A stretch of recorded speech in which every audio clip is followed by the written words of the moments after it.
राजू और उसके 3 दोस्त विक्रम, मोहित और अर्जुन एक छुट्टी पर गांव आए थे। गांव के बाहर एक सुनसान जगह पर एक पुराना खंडहर था, जिसके बारे में लोग कहते थे कि वह शापित है।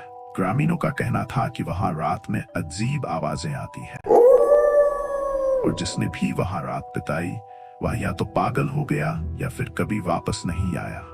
राजू और उसके दोस्तों ने इसे महज कहानी समझा और ठान लिया कि वे उस खंडहर में एक रात बिताएंगे।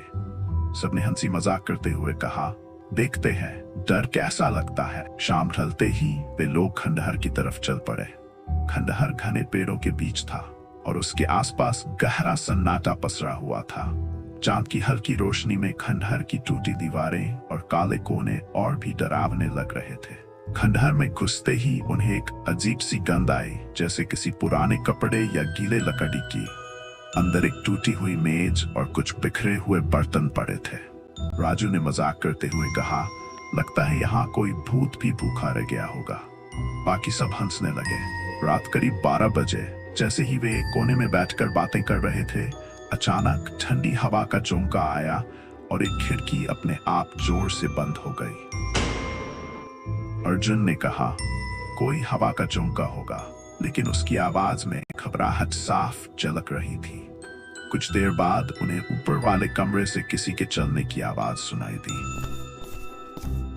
विक्रम ने हिम्मत जुटाकर कहा, चलो देखते हैं ऊपर कौन है। सभी डरते डरते सीढ़ियां चढ़ने लगे। जैसे ही वे ऊपर पहुंचे, उन्हें वहां एक पुरानी कुर्सी पर एक सफेद साया बैठा हुआ दिखाई दिया। उसकी पीठ उनकी तरफ थी।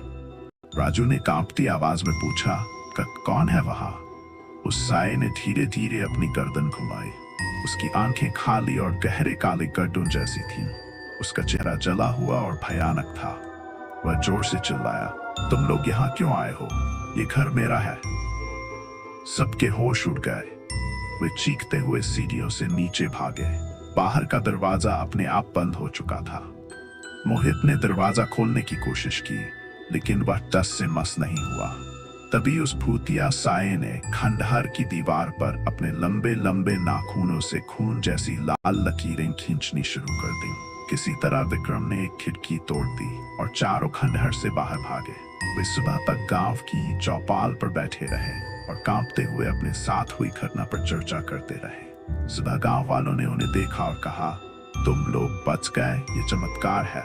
उस खंडहर में कई लोग गए, लेकिन कभी लौटे नहीं। उस दिन के बाद राजू और उसके दोस्तों ने कभी किसी डरावनी जगह पर जाने की हिम्मत नहीं की। खंडहर आज भी गांव के बाहर खड़ा है और लोग रात के वक्त उस ओर जाने से कतराते हैं।